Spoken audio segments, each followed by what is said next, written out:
ശുദ്ധജലത്തിൽ ക്ലോറൈഡിൻ്റെ അംശം എങ്ങനെയാണ് കണ്ടെത്തുക എന്ന് നമുക്കൊന്ന് പരിശോധിക്കാം.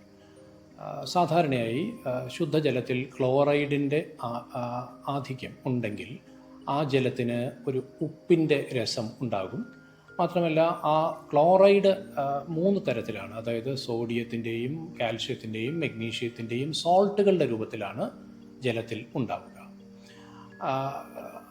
അതുകൊണ്ട് തന്നെ അതിനെ നമുക്ക് ലളിതമായൊരു ടെസ്റ്റ് വഴി കണ്ടെത്താനും സാധിക്കും. മാത്രമല്ല ക്ലോറൈഡ് സാധാരണ ശുദ്ധജലത്തിൽ എത്താൻ പാടില്ലാത്തതാണ്. ക്ലോറൈഡിൻ്റെ സാന്നിധ്യം ശുദ്ധജലത്തിൽ കാണുകയാണെങ്കിൽ അത് സൂചിപ്പിക്കുന്നത് നമ്മുടെ കടൽ ജലത്തിൽ നിന്നോ അതല്ലെങ്കിൽ ഉപ്പ് രസമുള്ള കായൽ ജലത്തിൽ നിന്നോ ഉള്ള ഓരുവെള്ളം വഴിയോ അല്ലെങ്കിൽ ഉൾനാടൻ പ്രദേശങ്ങളിലേക്ക് കടൽ ജലം ഇരച്ച് കയറുന്നു എന്നുള്ളതിൻ്റെ ഒരു സൂചികയാണ്. വളരെ ലളിതമായൊരു ടെസ്റ്റ് വഴി നമുക്ക് കുടിവെള്ളത്തിലെ ക്ലോറൈഡ് എങ്ങനെ കണ്ടെത്താം എന്നൊന്ന് പരിശോധിക്കാം. ക്ലോറൈഡ് എന്ന water quality parameter testing kit ഉപയോഗിച്ച് ടെസ്റ്റ് ചെയ്യുന്നത് എങ്ങനെയാണെന്ന് പരിചയപ്പെടാം. ഇതിനായി ഈ കിറ്റിൽ CL1, CL2 എന്ന് പറയുന്ന 2 റിയേജന്റുകളാണ് തന്നിരിക്കുന്നത്. കൂടാതെ ടെസ്റ്റിംഗ് ബോട്ടിൽ, മെഷറിംഗ് സിലിണ്ടർ, ഡ്രോപ്പർ എന്നിവയും നൽകിയിട്ടുണ്ട്.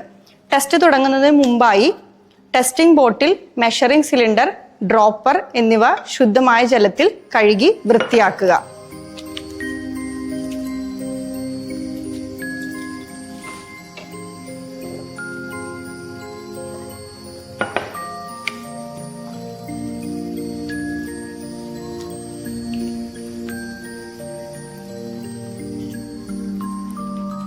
ഇതിനുശേഷം ടെസ്റ്റ് ചെയ്യേണ്ട സാമ്പിൾ നന്നായി മിക്സ് ചെയ്ത് സാമ്പിൾ ഉപയോഗിച്ച് മെഷറിംഗ് ബോട്ടിലും മെഷറിംഗ് സിലിണ്ടറും റിൻസ് ചെയ്യണം.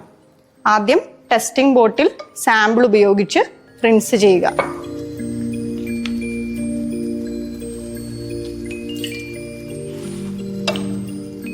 അതിനുശേഷം മെഷറിംഗ് സിലിണ്ടർ ഉപയോഗിച്ച് സാമ്പിൾ ഉപയോഗിച്ച് റിൻസ് ചെയ്യുക.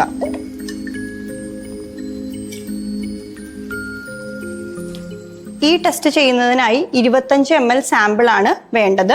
മെഷറിംഗ് സിലിണ്ടറിൽ 25 ml സാമ്പിൾ മെഷർ ചെയ്ത് എടുക്കുക.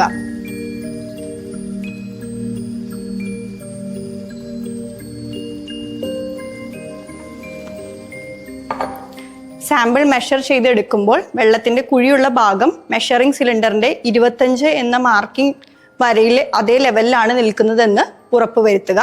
അതിനുശേഷം സാമ്പിൾ ടെസ്റ്റിംഗ് ബോട്ടിലേക്ക് ഒഴിക്കുക.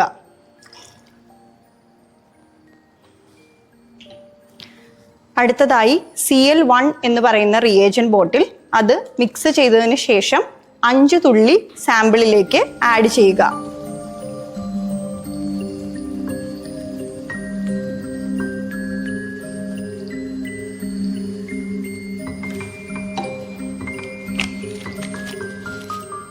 സാമ്പിൾ നന്നായി മിക്സ് ചെയ്യുക. ഇപ്പോൾ സാമ്പിളിൽ ഒരു മഞ്ഞ കളർ രൂപപ്പെട്ടിരിക്കുന്നത് കാണാം. അടുത്തതായി CL2 എന്ന് പറയുന്ന റിയേജന്റ് ആണ് ഉപയോഗിക്കേണ്ടത്. ആദ്യം ഡ്രോപ്പർ ഈ റിയേജന്റ് ഉപയോഗിച്ച് റിൻസ് ചെയ്യുക.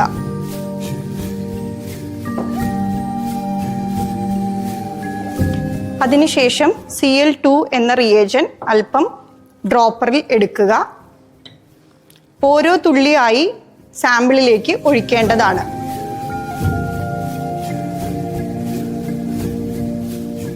ഓരോ തുള്ളി ഒഴിച്ചതിന് ശേഷവും നന്നായി മിക്സ് ചെയ്യണം.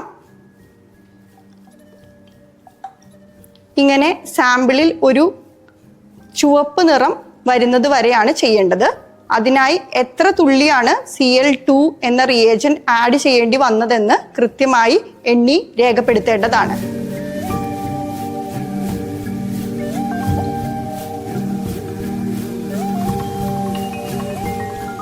ഇപ്പോൾ സാമ്പിളിൽ ഒരു ചുവപ്പ് നിറം സ്പ്രെഡ് ആയിരിക്കുന്നത് കാണാം. ഇവിടെ വെച്ച് ടൈട്രേഷൻ നിർത്താവുന്നതാണ്.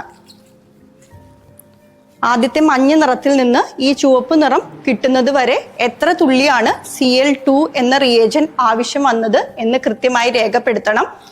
ആ തുള്ളികളുടെ എണ്ണം ഗുണം 10 ചെയ്യുമ്പോഴാണ് നിങ്ങളുടെ സാമ്പിളിന്റെ ക്ലോറൈഡ് എന്ന പാരാമീറ്ററിന്റെ വാല്യൂ മില്ലിഗ്രാംസ് പെർ ലിറ്ററിൽ കിട്ടുക. ക്ലോറൈഡിൻ്റെ അഭികാമ്യ പരിധി 250 മില്ലിഗ്രാം പെർ ലിറ്ററും മറ്റ് ജലസ്രോതസ്സുകളുടെ അഭാവത്തിൽ ഉപയോഗിക്കാവുന്ന ജലത്തിലെ ക്ലോറൈഡിൻ്റെ അളവ് 1000 മില്ലിഗ്രാം പെർ ലിറ്ററുമാണ്. അമിതമായ ക്ലോറൈഡിൻ്റെ സാന്നിധ്യം നമുക്ക് ഒരു പരിധിവരെ മഴവെള്ള സംഭരണം നടത്തുന്നതിലൂടെ നമുക്ക് കുറയ്ക്കാവുന്നതാണ്. കൂടാതെ റിവേഴ്സ് ഓസ്മോസിസ് എന്ന ശാസ്ത്രീയ മാർഗത്തിലൂടെയും അമിതമായ ക്ലോറൈഡ് ഉള്ള ജലത്തിനെ നമുക്ക് ശുദ്ധീകരിക്കാം.